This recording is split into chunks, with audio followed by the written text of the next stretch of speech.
Friends, welcome to my channel. చిన్ని serial తెలుసుకుందాం. చిన్ని నిజం తెలుసుకుంది, వాళ్ళ అమ్మని ఎవరు చంపారో, ఏం జరిగిందో వీడియోలో తెలుసుకుందాం. పెద్దమ్మ చెప్తుంది అనమాట, నువ్వేమో కలవాలని ప్రయత్నాలు చేస్తున్నావు, కానీ మ్యాడీ మాత్రం నీకు విడాకులు ఇవ్వాలని ప్రయత్నాలు చేస్తున్నాడు. అంటే మ్యాడీ బాబు చిన్నికి విడాకులు ఇవ్వాలనుకుంటున్నా అంటే, అవునమ్మా నేను ఎన్నిసార్లు చెప్పినా కానీ అసలు అర్థం చేసుకోవట్లేదు అని వాళ్ళ పెద్దమ్మ చెప్తారు. ఎవరి మాట వినే పరిస్థితులు అసలు లేనే లేడు. నాగవల్లి ఇంకా బావగారు చాలా ఆవేశంలో ఉన్నారు. వాళ్ళు ఏం చెప్తే అదే భార్యాభర్తలు మళ్ళీ కలుస్తారని అసలు చరిత్రలోనే లేదు. ఆలస్యం అమృతం విషయం అని అంటారు. నువ్వు ఇలా ఆలస్యం మార్చి విడాకుల అసలు జోలికే వెళ్లకుండా చెయ్యి.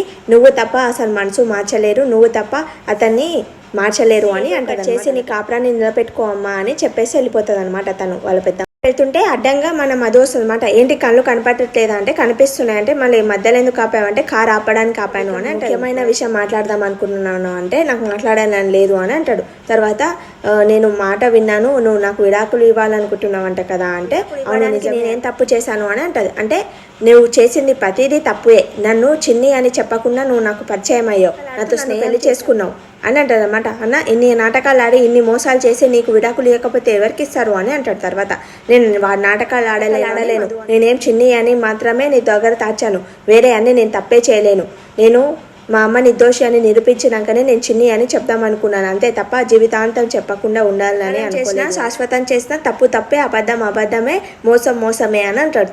దృష్టిలో నువ్వు ఒక చీటర్, నా జీవితంలో నుంచి ఎంత తొందరగా వెళ్ళిపోతావో అంత మంచిగా ఉంటారు నాకు అని అంటారు. నువ్వు అనుకున్నట్లు నేను చీటర్ని కాదు, త్వరలోనే అర్థమయ్యేటట్లు చేశాను. నువ్వెవరో మాటలు విని నువ్వు ఇప్పుడు నన్ను ఇలా డిసిజన్ తీసుకోవడం కరెక్ట్ కాదు అంటే, నేను ఎవరో మాటలు విడాకులు ఇవ్వట్లేదు, నాకు ఇష్టమయ్యే నేను విడాకులు ఇస్తున్నానంటే, భార్యాభర్తల మధ్యల అపార్థాలు వస్తాయి, అవి తొలగిపోయే వరకు వెయిట్ చేయలే, కానీ ఇలా విడాకులు ఇచ్చుకొని దూరం అవ్వద్దు అని అని అంటది అనమాట.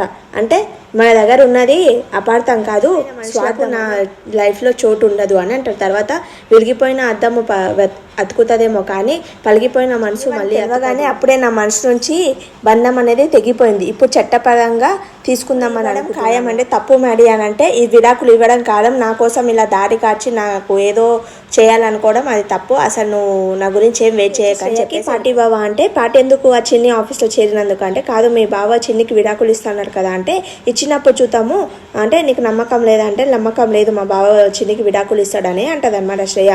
తర్వాత ఆ చిన్నిని బయటికి మర్చిపోవడానికి ఆఫీస్కి వెళ్ళాడు. తర్వాత ఆఫీస్లోనే చిన్నిని చేర్చుకున్నాడు.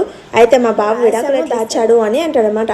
తర్వాత ఆ చిన్నికి ఎంత దూరం అవ్వాలనుకుంటున్నాడో అంత దగ్గర అవుతుంది, ఎలాగోలాగో విడాకులు చేయకుండా చూసుకుంటుందిలే అని అంటది. తర్వాత మన లోహి అంటది, అంత సీను లేదు, విడాకులు ఖచ్చితంగా ఇస్తాడు, ఆ ఆఫీస్లో చేయడానికి ఎన్నో ప్రయత్నాలు చేసిందేమో కానీ విడాకులు తప్పించడానికి ఏ ప్రయత్నం చేయడానికి రాదు, లాయర్లను పెట్టి త్వరగా విడాకులు వచ్చేలా చేస్తారు. వన్స్ విడాకులు రాగానే పర్మనెంట్గా మ్యాడీకి దూరం అయిపోతుంది. అప్పుడు చిన్ని మనసు నుంచి వెళ్ళిపోతుంది. అప్పుడు నువ్వు నీ బావకు దగ్గర అయ్యేలా చూసుకో, ఇప్పటి నిన్ను అంతగా ప్రేమించేలా చేసుకోవాలి, బావని నీ వైపు తిప్పుకోవాలి, చేసుకో, ఆ పనిలో ఉండు నువ్వు అని శ్రేయకు సలహాకు పెళ్ళి అయిపోతుంది. మీరిద్దరు హ్యాపీగా ఉంటారు లైఫ్లో అని అంటారు. అంటే సరే లోహి, నువ్వు చెప్పినట్లే నేను మా బావకు దగ్గర అవుతాను, మా బావ డివోర్స్ కార్డు తన ముఖాన్ని కొట్టగానే నేను వెళ్ళి తనకు వెడ్డింగ్ కార్డు ఇచ్చేసి వస్తాను అని అంటది మన శ్రేయ. బెస్ట్ అని అంటది లోకి. థ్యాంక్ యూ సో మచ్ అని అప్ చేసుకుంటా. ఈ గురించి ఆలోచించుకుంటా వాళ్ళ నాన్న దగ్గరకు వస్తుంది అనమాట, బాలరాజు దగ్గరికి. మన చిన్ని వస్తే బాలరాజు నడిపిస్తుంటాడు లాఫ్ టికెట్, కింద పడిపోతుంటే మన చిన్ని వచ్చి పట్టుకుంటుంది అనమాట. తాళి బయటపడుతుంది. అయ్యో చిన్ని నీకు పెళ్ళయిందా అని అంటే, అవునా అని అంటది. అంటే ఎప్పుడు పెళ్ళయింది, ఎలా ఉండు మీ అత్తగారి ఇల్లు, బాగుందా, ఎవరు అల్లుడు గారు ఎలా ఉన్నారు, బాగున్నారా, ఎవరో చెప్పంటే హాఫ్ టికెట్ ఎవరో చెప్పానంటే, మన దేవ వాళ్ళ కొడుకన్నా మహి అని చెప్పాలి కదా వాళ్ళ ఫ్యామిలీ ఎట్లాంటిదో అని, నువ్వు ఎందుకు చెప్పలేవు అని అంటే, అనుకోని పరిస్థితిలో వాళ్ళిద్దరికి పెళ్ళయింది అన్న అని అంటారనమాట. వాళ్ళు ఎంత దుర్మార్గులో నువ్వు చెప్పాలి. ద్రోహం అంటే ఏంటి నాన్న నువ్వు చెప్పేది అంటే, నువ్వు ఆ ఇంటికి వెళ్ళావు అనుకో నువ్వు చావడమే అని అంటారు. దేవగాడు నిన్ను ఎప్పుడైనా చంపుతాడంటే, దేవా ఎందుకు చంపుతాడు అని అంటే, ఎందుకంటే మీ అమ్మని చంపింది వాడే కాబట్టి అంటే, మన ఆ మహి వాళ్ళ అమ్మని చంపింది గిట్ట దేవగాడే అని అంటాడు అనమాట. నిజం మొత్తం చెప్పేస్తాడు. రాని మీ అమ్మ మీద మోపి మీ అమ్మని జైలుకి పంపించాడు, అప్పట్లో నేను వానికి స్నేహంగా ఉన్నాను కాబట్టి వానికి సహకరించాను నేను అని అంటాడు. అమ్మ జీవితాన్ని జైలు పాలు చేశాను, వేరేని వాళ్ళ భార్యని చంపిన విషయం నీకు తెలుసని నిన్ను చంపాలని చూస్తున్నాడు వాడు అని అంటాడు. అని చంపిన వారు నిశ్చయంగా వాళ్ళ కొడుకు చేత నిన్ను కూడా చంపిస్తాడు అని అంటే లేదు అన్న అని చెప్తాడనమాట ఆఫ్ టికెట్. మహి అలాంటి కొడుకుని ప్రేమిస్తుందని నేను ఎంక్వైరీ చేశాను, కానీ మహి చాలా మంచోడన్న, అది దేవర్లాగా దుర్మార్గుడు అయితే కాదు అని అంటే ఏంటమ్మా నువ్వు మహిని ప్రేమించావా అంటే అవును మహి స్నేహితులం నాన్న, మహి నేను ఒకటే కాలేజ్లో జాయిన్ అయ్యాం. మహి అని తెలియకుండా మ్యాడీలా పరిచయం అయ్యాడు, అప్పుడే నేను ప్రేమించాను. కానీ మహి మాత్రం నన్ను చిన్నప్పటి నుంచే ప్రేమించాడు. నా కోసమని అమెరికాకి వెళ్ళి ఇండియాకి వచ్చాడు, నన్ను వెతికాడు, నా కోసమని ఎవరిని పెళ్లి చేసుకోలేడు అని అంటాడనమాట. అన్న తల్లి చేసేసాడు తర్వాత మా ఇద్దరు ప్రేమను చూసేయన. కానీ ఇప్పుడు మహి మంచోడని తెలిసినాక మా ప్రాణం కొంచెం కుదుపడిందమ్మా. దేవ లాంటి దుర్మార్గుని కడుపులో ఒక మంచి మనిషికి దేవుని ఆశీస్సులు ఉన్నాయి కాబట్టి మీరు నిండు నూనెలు చల్లగా ఉండండి అమ్మా అని అంటాడనమాట. నాన్న నాకు అంత అదృష్టం లేదు, దేవుడు కడిపిన దేవుడే విడగొట్టాలని చూస్తున్నాడు, మహి నాకు విడాకులు ఇవ్వాలనుకుంటున్నాడు అని అంటదన్నమాట. నాకు విడాకులు ఇవ్వాలని అనుకుంటున్నాడు అని అంటే నేను ఆ దేవ చేసిన పాపానికి మీ ప్రేమ విడిపోరాదు అని అంటాడు వాళ్ళ నాన్న. అలా దేవ పగతోటే నేను ఉన్నాను, కానీ ఇప్పటి నుంచి కూతురు కాపురం ఎలా నిలబెట్టాలో అని చూస్తాను. మహికి మనం ఈ పరిస్థితిలో ఎన్ని చెప్పినా అసలు వినడు, పట్టించుకోడు అని అంటదన్నమాట.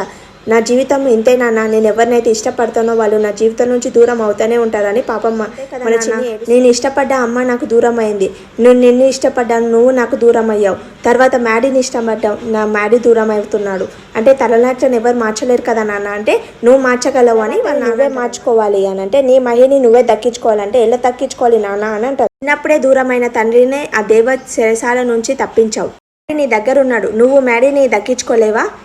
మ్యాడీ నువ్వు పెళ్లి చేసుకున్నాడు, చిలకాలం ఆనందంగా ఉండాలనే కదా తాళి కట్టాలు వెళ్ళిపోయి మీరిద్దరు మంచిగా అవ్వాలి, నువ్వే చేసుకోవాలి అలా అని అంటాడనమాట వాళ్ళ నాన్న. ఈ రోజుకి సీరియల్ అయిపోతుంది. Thank for watching my video. Please like చేయండి, సబ్స్క్రైబ్ చేసుకోండి.